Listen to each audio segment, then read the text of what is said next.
They taped the violation notice to my front door like they were delivering a pizza, except this one came with a $2,750 0 cents price tag and a line that said, "Continued non-compliance may result in property seizure." I read it once, then twice, then laughed like a man who knew a thunderstorm was coming and still refused to buy an umbrella. But that laugh, it died real fast the day Brielle Carlton, HOA president, neighborhood overlord, and human Pinterest board, stood in front of my 11-year-old daughter and said, "Sweetheart, doesn't the smell of manure make you feel less proud of where you live?" That was the moment it stopped being funny. That was the moment this became war. Leave a comment below and let us know where you're watching from. If you love wild, true feeling stories packed with twists, justice, and just the right amount of HOA chaos, don't forget to hit that subscribe button. Tomorrow's story is even more jaw-dropping, and trust me, the surprises coming next, you won't want to miss them. Let me back up for a second. My name's Eli Granger. I was born on this land, raised on this land, and if I have my way, they'll bury me on this land with a shovel I probably bought myself. 3 generations of Grangers have run cattle, fixed fences, and eaten Sunday brisket on this exact patch of Texas soil, and we did it all without needing approval from a committee full of homeowners who think a weed is more offensive than a lie. My wife, Melissa, passed away 2 years ago. Gracie, my daughter, asked for goats not long after.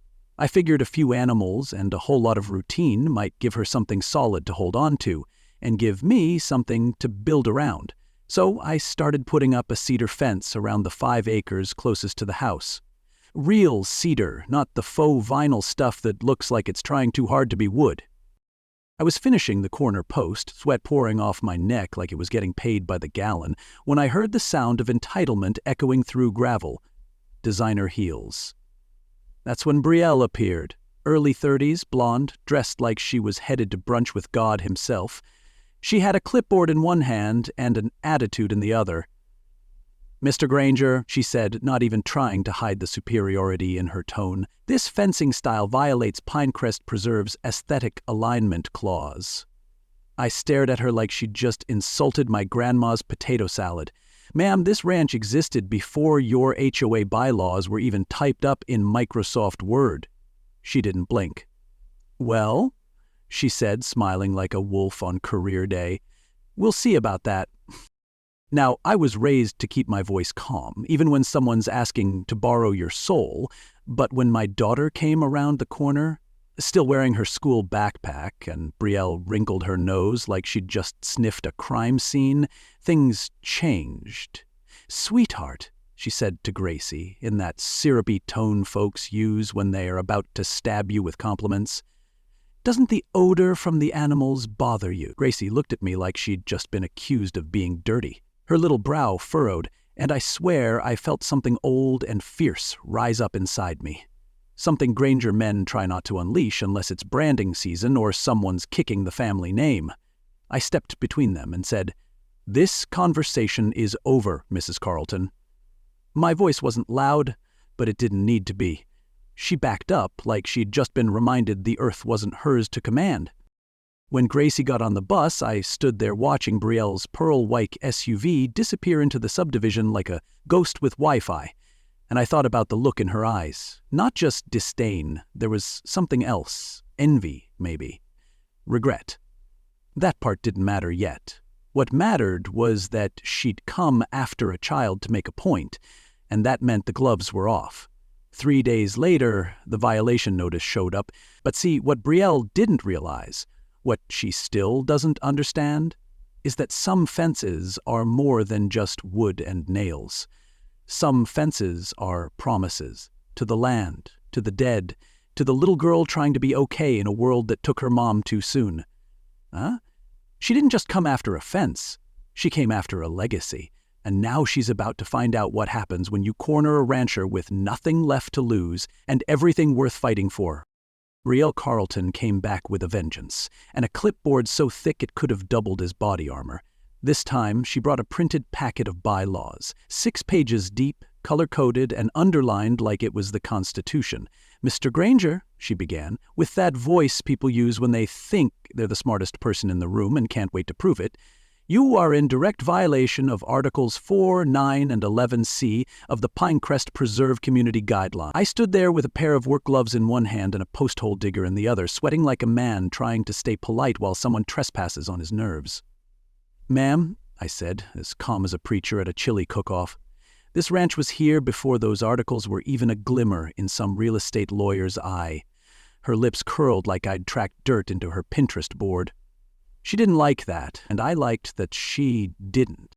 Once she was gone, storming back to her SUV like the dust offended her personally. I walked into my dad's old office, a room that still smelled like cedar and stubbornness. I hadn't been in there much since he passed. The walls were lined with filing cabinets older than most subdivisions, and inside them were the receipts of our bloodline. Took me 10 minutes to find it. The original deed to the land, dated 1959, signed in ink that had probably outlasted half the HOA's landscaping budget. It came with a zoning map stamped agricultural use, and tucked behind it were tax filings, grandfathered easement documents, and a surveyor's report from the year Kennedy was elected. Holding those papers, I didn't just feel armed, I felt rooted. Those weren't ink and signatures, they were bloodlines, notarized in bureaucracy. Brielle wanted to play paperwork games while she just wandered onto a chessboard carved by men who wore dust like cologne. Later that day, I found Gracie sitting by the new fence, picking at the loose threads of her jeans with a look that could crack stone. "Dad," she said, not looking up, "why did that lady say we smell bad?" That's the moment you feel something shift inside you, like a wall caving in slow motion. I told her it wasn't us, it was fear. Fear disguised as politeness. See, Brielle's words weren't just condescending. They were surgical, wrapped in honey but meant to sting. And Gracie, 11 years old, with her whole world still fragile from losing her mama, had caught the full force of it. It's one thing to insult a man, but to make a child question where she comes from? That's a wound only legacy can stitch. I looked her dead in the eyes and told her, this land raised stronger folks than her. You belong here. Don't let anyone sell you shame dressed as manners. She didn't smile, but her shoulders eased, and I knew I'd lit a fuse. 2 mornings later, Brielle showed up again, this time in yoga pants, a lavender blouse, and a new shade of judgment. She walked up without knocking, spotted Gracie feeding one of the goats, and froze. For a split second, the mask slipped. Her face softened, her hand drifting almost unconsciously to her stomach. She looked at Gracie like she was seeing something she used to pray for, but never got. There was a pause, honest, raw, and way too human for the person who'd just fined me $3,000. Then it vanished. She cleared her throat, stepped forward, and said, "You really think it's appropriate to raise livestock this close to residential homes?" Her voice had that tremble, that edge of someone who came to start a fire but got burned by their own memory. And I'll admit it, I didn't have an answer. Not because I didn't know, but because for the first time, I saw that this woman wasn't just angry, she was haunted. I didn't press her. I didn't need to. She turned, left, and didn't say another word. But the way she looked at Gracie stuck with me like the smell of rain before a storm. And later, when I told Gracie to finish her homework before dinner, she said, "That lady looked sad." I told her, sometimes people carry around an empty place inside them, and instead of filling it with something real, they try to take something from someone else. Gracie didn't respond right away, just nodded and went back to scratching equations on her worksheet. And that's when I knew this wasn't about a fence anymore. It wasn't about cedar posts or bylaws or even goats. This was about history, about one woman's mission to tidy up what she didn't understand, and one family's fight to stay planted in the dirt that made them. Brielle had made a mistake, not by sending the fine, but by showing her cards. She thought a rule book could uproot a family tree, and now she was about to find out just how deep our roots ran. So now you know. She came for the fence, but what she really hit was the foundation. And trust me, that mistake, It's about to cost her more than a clipboard can cover, because the next move, it doesn't come from anger, it comes from strategy. And it starts with a single, dusty box that holds the key to everything. If you're feeling fired up like I was, hit that subscribe button right now. Drop a comment below and let us know where you're watching from. You won't believe what happens when a rancher stops being polite and starts getting tactical. The next part is where the storm begins. You'd think after waving legal documents in her face, Brielle would back off, maybe bake banana bread and reflect on her life choices. But no, this is the HOA we're talking about. When they feel power slipping, they don't retreat. They escalate. And Brielle, she didn't just push harder, she crossed a line. One you don't come back from. I came home one afternoon to find Gracie crying at the kitchen table, her math book untouched, her eyes red. "Dad?" she sniffled. "The school counselor pulled me out of class today." My stomach dropped. She said a woman from the neighborhood had called the school to report unsanitary conditions. Gracie had been questioned about whether we had running water, if she felt safe, and if she ever smelled anything unusual at home. That woman didn't just challenge my fence. She challenged my family's dignity, and that's when patience stopped being a virtue. The next morning, my ranch looked like it had been chosen for a reality show called Government Trucks Gone Wild. First, it was environmental health, then building code, then a zoning compliance officer with a clipboard so thick it needed wheels. One guy showed up just to check if my fencing posed an optical hazard to adjacent properties. I kid you not. They poked around the barn, photographed the water tanks, measured the distance between the goat pen and the gravel road like they were calculating missile range. Most left red-faced and muttering, clearly embarrassed they were being used as chess pieces in someone else's petty crusade. I didn't raise my voice. I just documented everything, because when someone tries to drown you in paper, you build a raft out of receipt. But the real kicker came that Friday night, when I got a call from Dolores Bishop, our neighbor to the south and a woman who has outlived 2 husbands and 1 tornado. "Eli," she whispered, like she was reporting for CNN, "I thought you should know. Brielle's been going door to door with a petition." I leaned against the porch rail, already bracing for it. "She's telling people your animals are a health threat, that you're bringing down property values, and that you're planning to expand into commercial farming." I let out a slow breath. "Is anyone signing it?" Delois hesitated. "Some of the newer folks are. They don't know your history, and she's saying Chad can help fix the situation if you're willing to sell." And there it was, the mask finally off. This wasn't about aesthetics or bylaws or even Brielle's obsession with curb appeal. It was about money.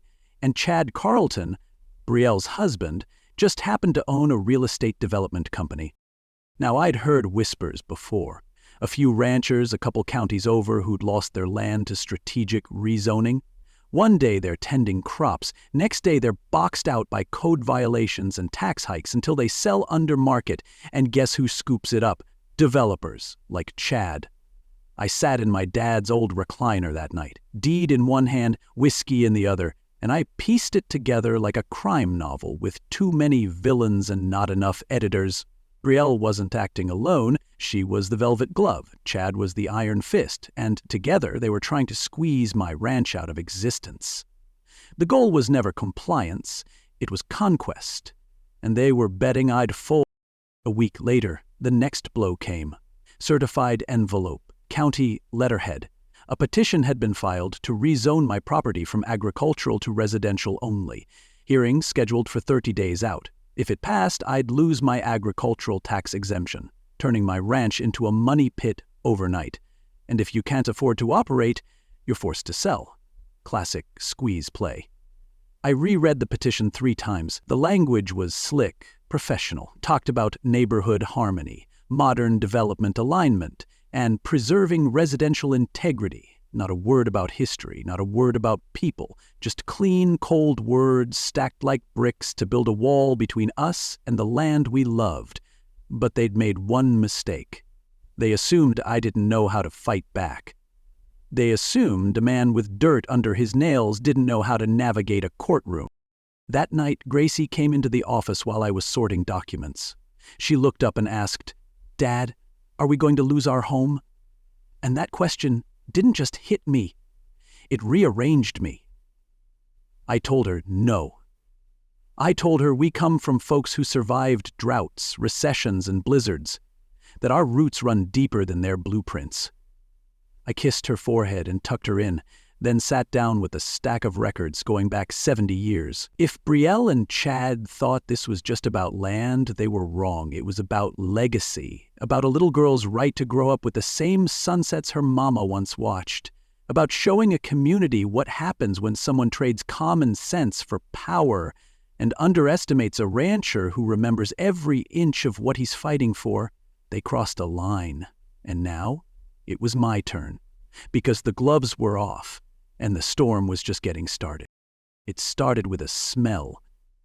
The same one Brielle Carlton said would ruin the ambiance of suburban tranquility. I thought that was a bit dramatic for cow manure, but hey, not everyone can tell the difference between fresh air and hard work. I wasn't trying to provoke anyone, but when you find a 1943 livestock easement buried in your grandfather's paperwork, one that runs straight through what's now a row of manicured mailboxes and solar-powered bird baths, you start thinking in terms of strategy, not sentiment. That old map didn't just show a path for cattle. It drew a line in the dirt between my family's history and the HOA's fantasy. And history? It was about to start grazing again. I filed the paperwork, all of it. Agricultural activity notice, educational livestock permit, even a courtesy heads-up to the county ag extension office. Then I called in a few favors, friends who owed me a cow or two from past branding seasons. By Monday morning, 25 head of cattle showed up at the ranch, chewing like they were born to testify. I set up electric fencing just inside my property line, spaced it to comply with every code, and posted a laminated sign that read, "Heritage Grazing in Progress." It sounded official, sounded boring, which meant no one could say it sounded threatening. I dragged out a folding chair, parked it near the fence line, and settled in with a thermos of sweet tea and a clipboard of my own, filled with case law, not complaints. If Brielle wanted a visual, I'd give her one she'd never forget. She arrived in a screech of tires and perfume, marching across the road like a woman whose brunch had just been canceled.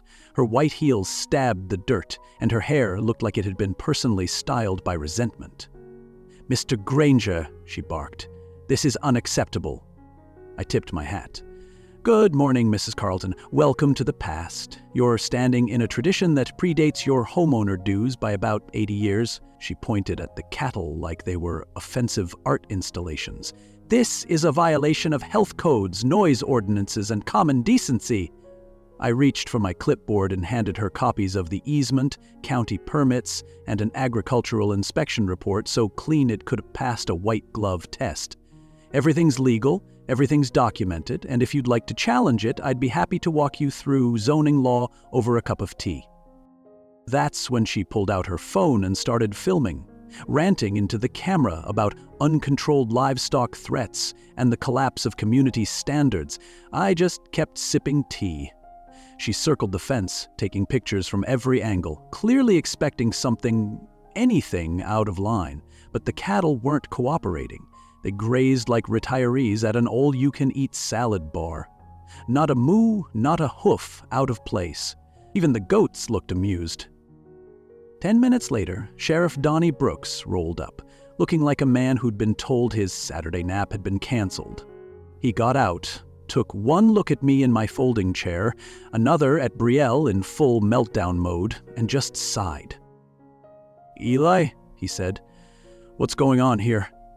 I handed him the same packet I gave her. He skimmed it, nodded, and said, "Well, looks like everything's in order." Brielle looked like someone had unplugged her soul.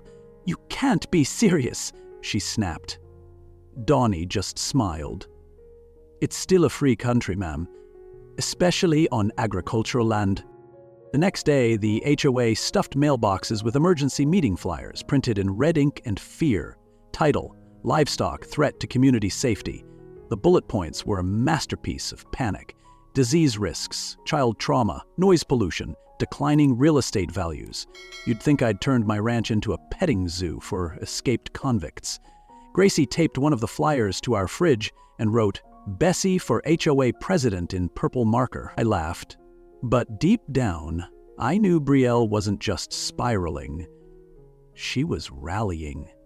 Desperation has a way of sounding organized when it comes with clip art and caps lock. But what she didn't understand, what she never understood, is that legacy isn't a loophole. It's a language.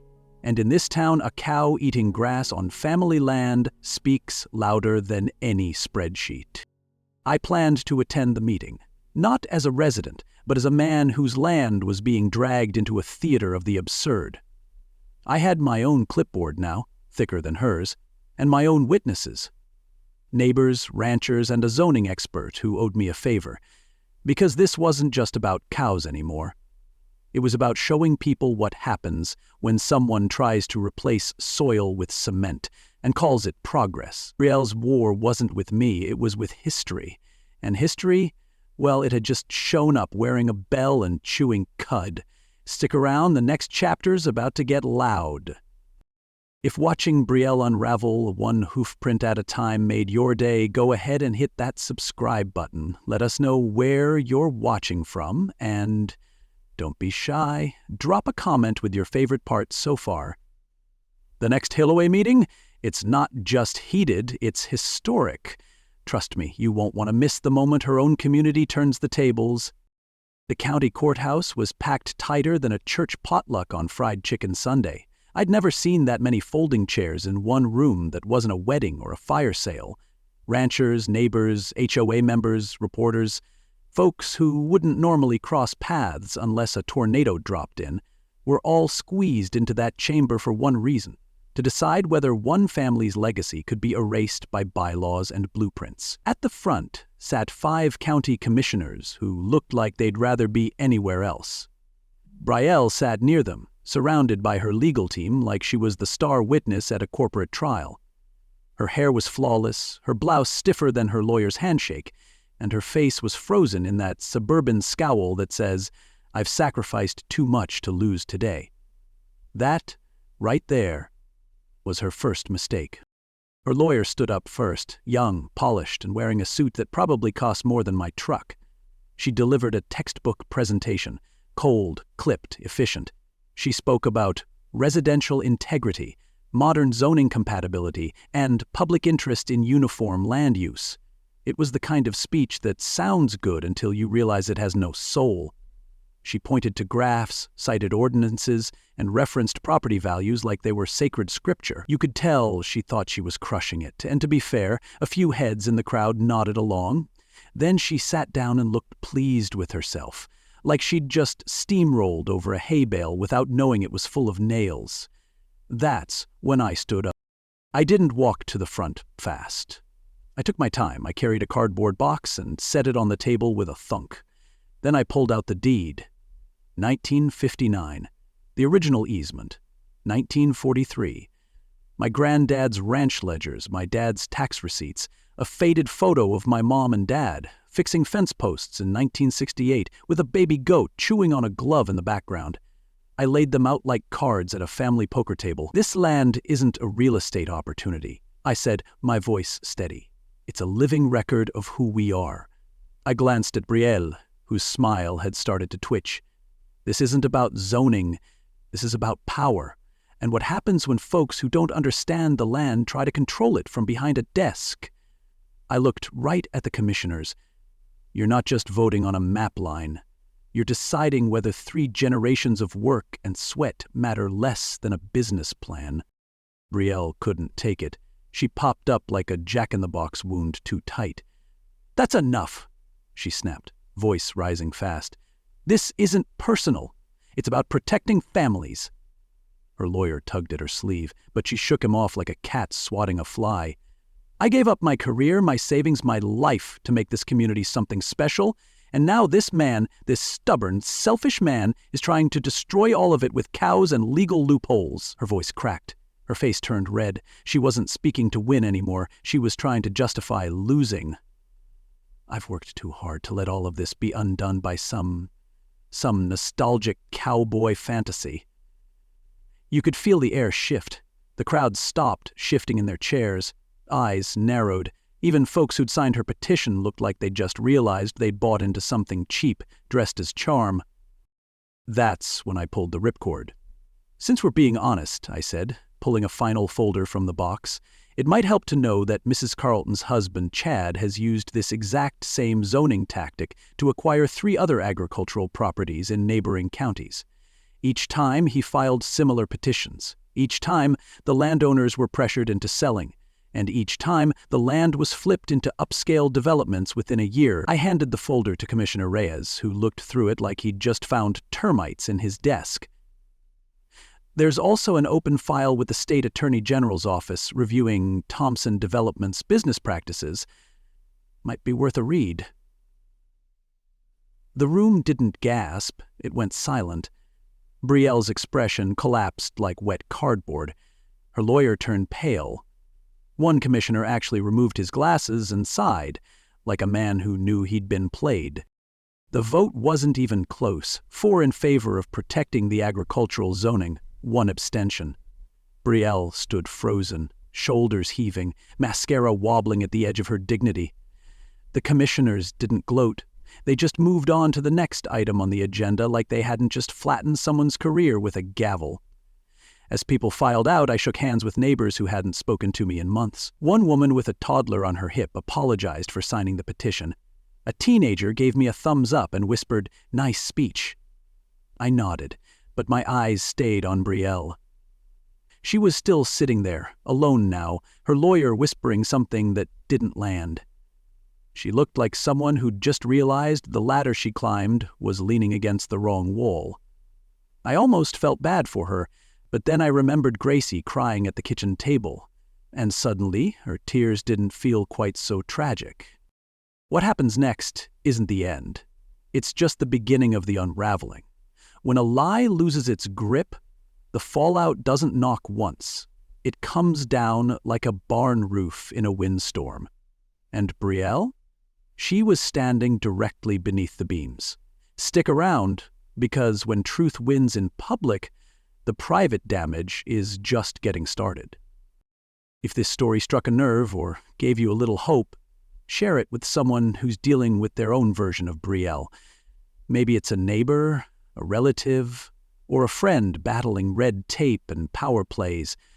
Let them know they're not alone. Leave a comment and let me know what you think of this story. And if you're enjoying these battles of grit, legacy, and justice, go ahead and subscribe.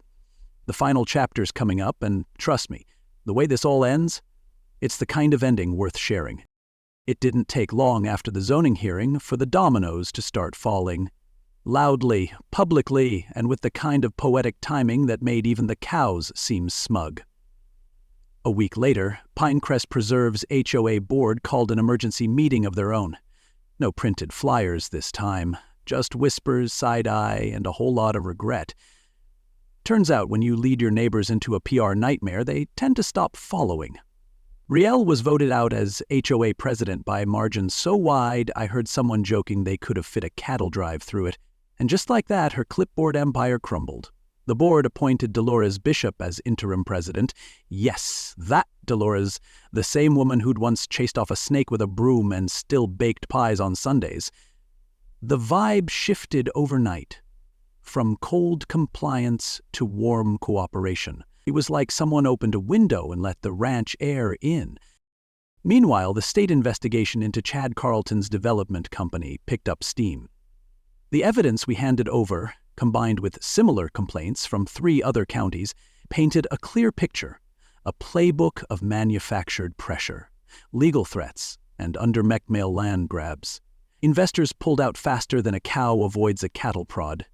Projects froze, lawsuits stacked, and soon Chad was facing more courtroom time than a daytime judge show. By December, their marriage was officially over. Divorce papers filed, assets contested, reputations burned to a crisp.